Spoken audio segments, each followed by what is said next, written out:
আল্লাহ তাআলা যদি দয়া করে আমাদেরকে মাফ না করে, আমাদের বাঁচার কোনো উপায় নাই। আপনি কি ভেবেছেন আপনার নামাজ দিয়ে আপনি জান্নাতে যাবেন?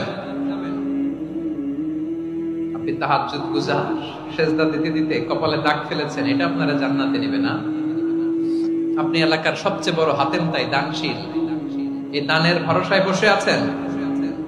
কশিন কালো আমাদের নামাজ, আমাদের রোজা, আমাদের ইবাদত, এগুলোকে মিজানের পাল্লায় উঠালে কোনো ওজনই হবে না।